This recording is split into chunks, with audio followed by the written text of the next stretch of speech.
non-economically viable, the so-called non-economically viable states in the federation that doesn't have headquarters of these companies in their states. If you want to assist us, the best thing you can do is for you to seat that particular 20% that used to go to headquarters and said, okay, this time around, for the purpose of fairness, it's no more going to be a headquartered something because the consumption took place all over Nigeria. So this time around, all Nigerians should benefit from that particular 20%. Meanwhile, the 50% based on equity and 30% based on population remain intact.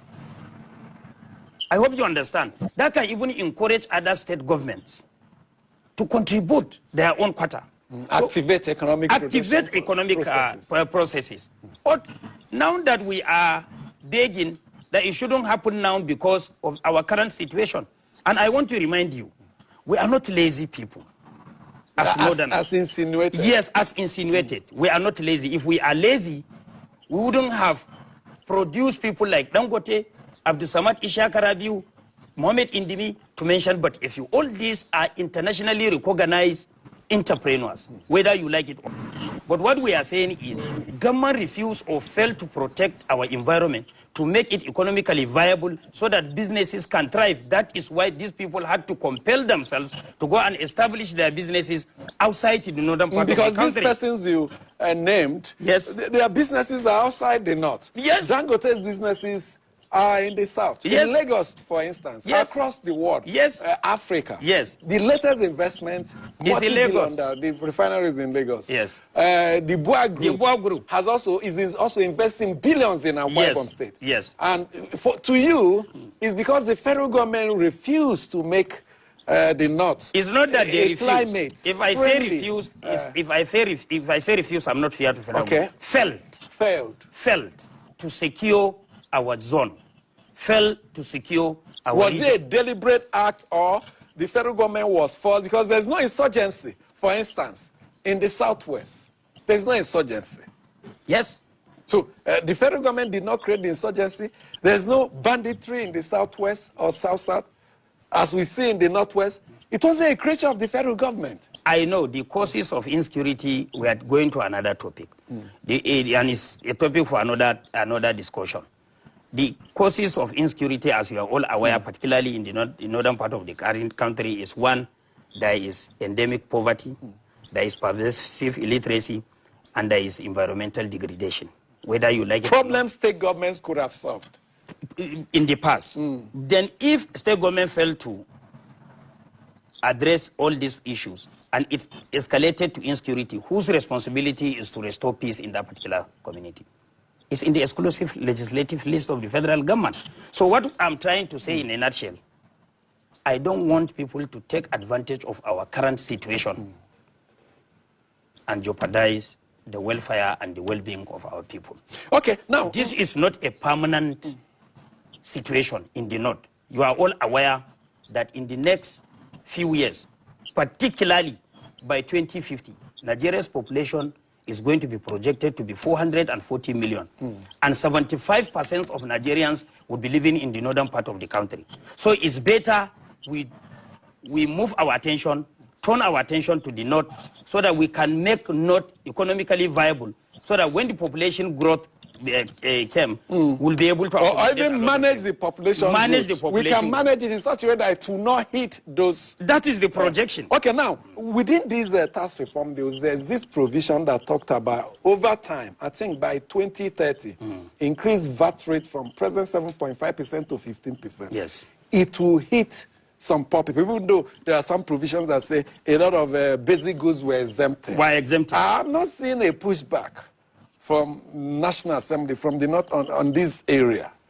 No, because members of the National Assembly are working on realities of figures, economic realities.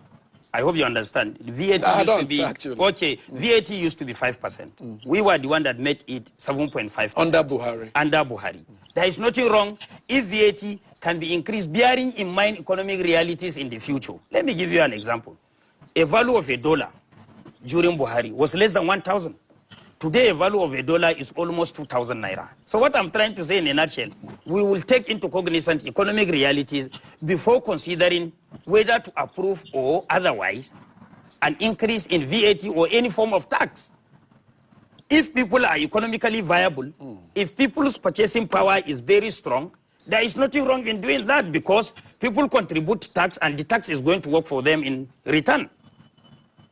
Very interesting. So what you're asking the president is to, is it to explain more so that some gray area, because you shared one misunderstood area, a misconception about this bill. Yes. But you, on the other hand, you're also insisting that the president must withdraw that very particular provision, that contentious one. In the process of withdrawal, we have 4 bills. The bill that is very contentious should be withdrawn. Nothing is cast on stone. We started deliberating on PIA or PIB 14 years back. And at the end of the period, we got it. So nothing is cast on stone that we must do it now. I hope you understand. Yes, I do. I hope so he can withdraw it. He can withdraw it. Let me tell you one beauty of democracy, particularly the processes in the parliament. You can withdraw it today, make the necessary amendment, particularly for gray areas where you feel is going to be rejected, and return it the following day. It's allowed, and it will be read immediately in our first sitting. Then the second sitting will be considered for the second reading. So it's very simple. It's a very simple thing. It's only that contentious issue. 60%, we know our people cannot generate more because of our current situation. We are not economically viable. Our purchasing power is very low. There is no way we can contribute a lot so that a lot can be given to us. This is our issue. Okay. No more, no less. Clearly well elucidated. Now let's take a peep into our social media platform. Our X-handle, Meyeki says, what exactly is the job of our lawmakers if they can't fight for us? How long will this government continue to impoverish Nigerians? The hardship is biting harder than we thought. People are committing suicide because they can't feed. We deserve better. He goes on to talk about the 15 naira of electronic transfer levy on a financial transaction over the wires. He says, in spite of this, government is still borrowing, putting the debt overhang on the neck of Nigerians. I want you to react to this, and of course the issue of national interest in all this, overall national interest, because the president, against the advice of the National Economic Council, against the advice and counsel of the Nigerian Governors Forum, believe that justice will be done to these bills if it is subjected to legislative processes and procedure. It's beyond that. It's beyond that. It's the provision of the Constitution that allow the National Economic Council to advise the president on national economic issues. Shall. You said advice. Advice. Not dictate. Yes, it's not dictating. And it's left for the president to accept or reject. We advise you to pause. We advise you to make further consultation before continuing with it. That is the advice, and it's a constitutional mandate. And remember, in that council, you have the 36 state governors and the FCT minister. You have all former chief justices of the Federation. You have presiding officers of the National Assembly in that particular... No, you're talking about the National Council. National Economic Council. No, National Economic Council is the governors, FCT minister with the vice president. Agencies can be invited. And they met and said, yes, Mr. President, withdraw. Some people have said, yes, that's this federation. In the national interest. That's Nigeria's stand. But that's Nigeria. You have the president of Nigeria. The president who has executive powers donated to him by Nigeria. And he says, no, let the National Assembly consider this. Okay, let me tell you, we are in democracy. Democracy is a government of the people, by the people, and for the people. And it was derived from 2 ancient Greek city-state words, demos and kratia. Demos meaning people. Keep on emphasizing people, people. Then kratia signifying rule of or by the people, people, people. I hope you understand. I do. If you what you're insinuating is that what I'm saying is in democracy, elected offices must respond to the wishes of the people. That's the most important thing because they have the final say. In other words, for instance now, if a bill is subjected to a National Assembly, if there is no way out, it has to be taken to the public. I hope you got what I'm saying. By way of public hearing. By way of public hearing. This is where the public is going to give the final verdict. I remember we are in democracy. Opinion and views of people should be respected. This person that sent this message, or these people that sent this message, I strongly believe they are not from northern part of the country. They are not. But what they are telling you, that is their position. Miyeki sounds like a northern name. Miyeki is from the south now. We don't have Miyeki in the north. So what we have in the north is Mayaki. I think it's Mayaki. Okay, you say Miyaki. Yeah. Okay. These people, this is their position. I remember, I am an original member of APC. Since 1999, I've been an APC member. What I mean by APC member, because it's the collection of APC, ACN, AD, and so on and so forth that made APC of today. We gave this presidency, or president you are talking about, 60.2% of the vote from the northern part of the country.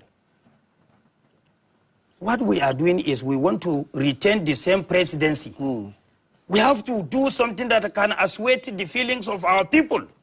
So are you feeling let down by the president? No. Despite the support? From the feelers we are receiving from our constituents. I'm telling you, all over the northern part of the country, you can verify from both print and electronic media, people are not comfortable with this bill now. And people are not saying it should be killed. No. People said further consultations and engagement should be intensified before considering the bill. They know what they are doing. Well, Patrick Michael Linus is one of them on our X handle, and he says, why the hurry in passing this tax bill? I completely agree with those kicking against it. Consultation is a major ingredient of democracy. Secondly, he says, I don't believe the bill if passed will exempt the poor. Once they reach a tax, they transfer to the poor. Yes, they not elected the president, but it's the president of the Federal Republic of Nigeria. Yes. Not the North. So yes. He's incumbent. There's that responsibility on him to consider overall national interests. Yes. In his actions and inactions. Yes. So are you not expecting so much from the president because of the electoral votes you gave him? Yes, we are expecting so much. We are expecting him to respect. We are expecting. No, not too much. We are expecting so much. We expect him to respect our views. Because of our situation, we have explained. It's not something that is hidden.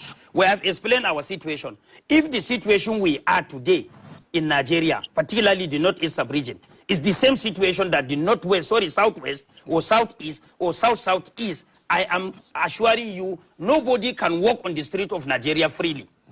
We know, because they are very enlightened. They will organize all forms of protest. They can go to any length to make sure that government listens to them. But our people, as you are all aware, sometimes we leave things to God. And it's only God that can intervene and make our life better. In other words, if we are neglected by one side of human, we expect God will be there for us. That is why you see us being patient. But I swear to Almighty, if today, Southwest is in the same situation, not East, East today, even international communities may come in to intervene because of the crisis we are going to face in this country. The reason is they have the media, they have the knowledge, they have the international connection, and they have the know-how to tell the whole world their situation. So what I'm trying to say is people should not, at whatever level of influence, take advantage of our current situation and assess us. Let them give us a benefit of the doubt. We know northern Nigeria is going to be the best region in Africa. That is our assumption.